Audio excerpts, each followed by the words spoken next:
blows my mind.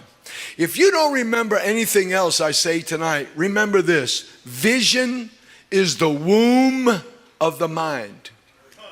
Yes, sir. You're not going to give birth to anything supernaturally if you can't see it. You've got to get a vision of it. You've got to see it. There's no mystery about it. You just have to perceive it and grasp it and see it, and you give birth to it. Now you understand that God delights in setting the stage where things are impossible or improbable. He loves to walk into stuff and turn around and say, I'm going to do this, and this. And your mouth drops open and hits the jaw and says, that's impossible. That just can't happen. Well, it's because it's impossible to our human reasoning. You see, that is the danger. We are living in a generation, even with Pentecostal people, where intellect is stronger than faith.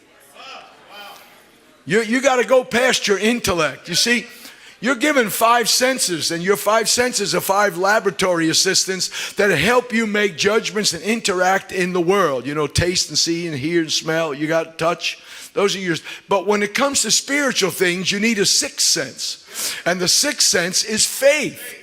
And that's why when you explain things to people who are highly educated or very intellectual, they find it very hard to grab a hold of that, because you see, watch, your intellect and your secular knowledge, your fleshly knowledge will take you to the edge and the precipice of the cavern. But you cannot jump across that cavern into the promise of God with intellect. It'll keep you here. You got to use faith to take you outside. You use faith to take you outside what is to inside what can be. And faith is such a requirement from God. For without faith, it is impossible to please Him.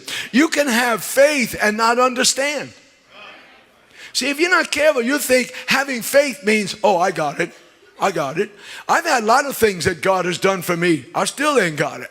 I don't, but He just said, well, I'm going to do this. Okay, I don't know how you're going to do it. But see, you don't want to wear a wart on your brain trying to figure out how it's going to happen. You're not hearing me yet. Okay. I need somebody who likes me. You like me? Can I just tell you this as kindly as I can? The issue has never been the what.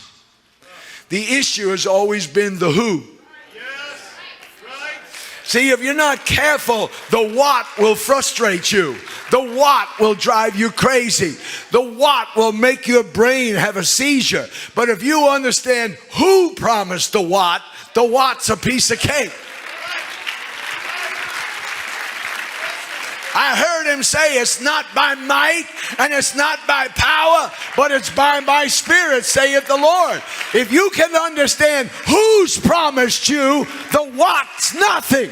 If you understand who is the creator, the sustainer of life, the master of the universe, the King of glory, the great I am. If you understand the who, the what doesn't scare you. You got to hear me now. Now please forgive me, Rev, Pastor, whatever this is over here, okay? Forgive me, okay? But I'm going to get pretty close to things being rated X here, okay? But it's in the Bible. It's in the Bible. You understand that Abraham and Sarah had tried to have children and weren't able to produce any. And he has an affair with Hagar, and she produces it. And it's real easy. Why? Because Hagar is a servant of an Egyptians. And Egyptians can produce babies faster than promised people. Them Egyptians can pop them out like rabbits. But sometimes when you're a child of promise, it don't work that easy.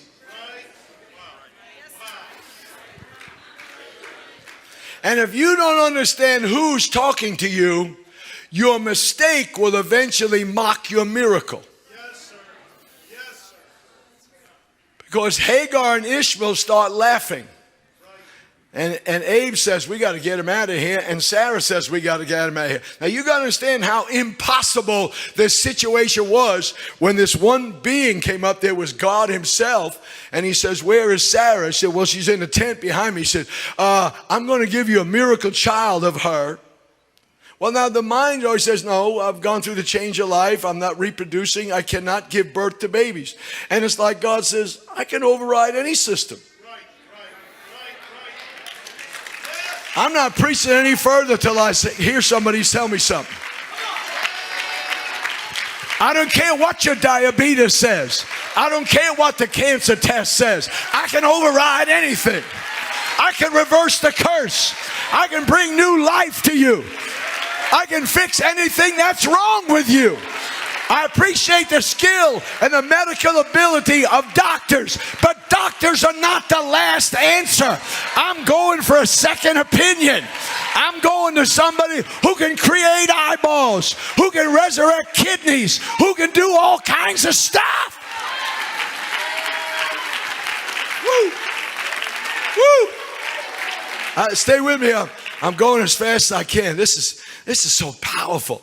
So he turns around and he walks and he says, I'm gonna give you a baby with, I'm gonna get crude. I'm gonna give you a bambino. I'm gonna give you a little boobala from Sarah.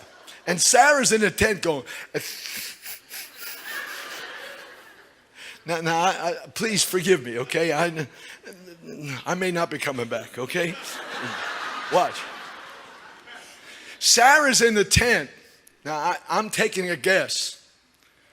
It ceased to be with her after the manner of a woman. Right, she's through the change of life. Fine. But there's something else. I don't think Abraham and Sarah are carrying on like they used to. I think when they go to bed at night, they're playing Uno.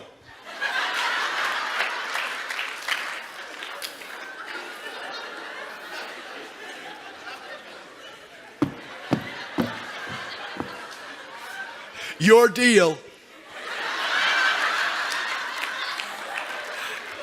They're not about ready to raise a family. When they went to bed at night, it was like some of us. See ya. See you in the morning.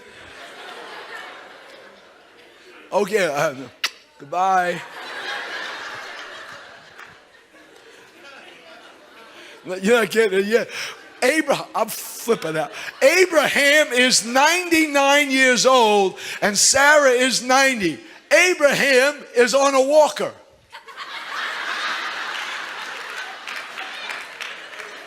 They both eat at Cracker Barrel.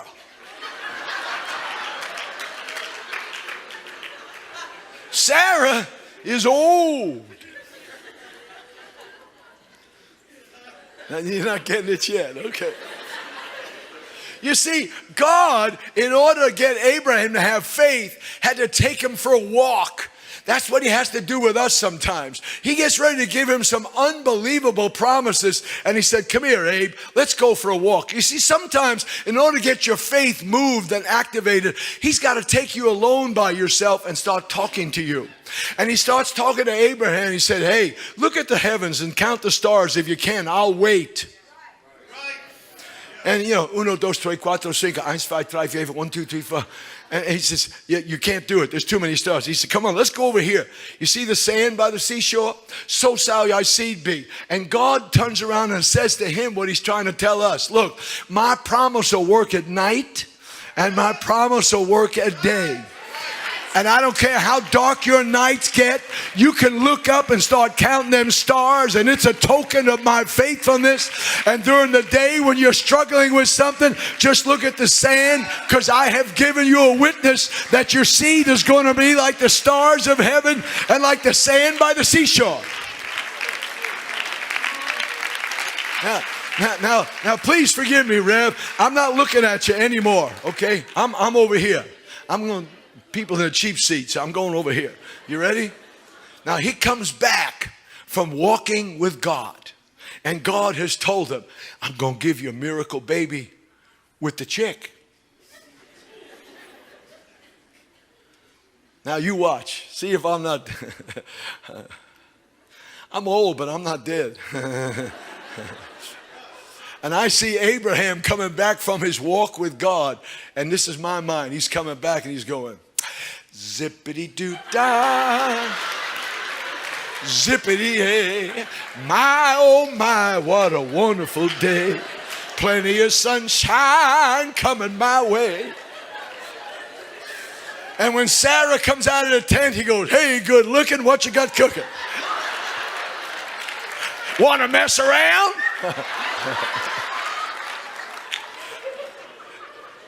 He's thrown his walker away.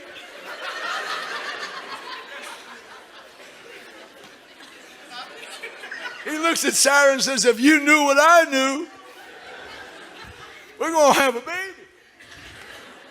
And Sarah's going, why? Now you're laughing at my expense, but you understand how impossible that was? 99 and 9. And God gives him a promise that I'm going to give you a miracle child from Sarah.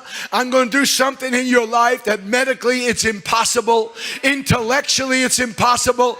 It's never happened before. I wish you get the feeling like, I'd like God to do something in my life that has never happened before.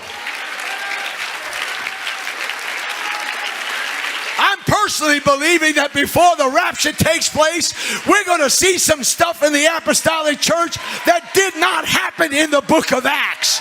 God is going to surpass himself. God is going to go beyond what history said. Woo! You can sit down. I'm going as fast as I can. So Sarah hears that she's going to have a miracle baby.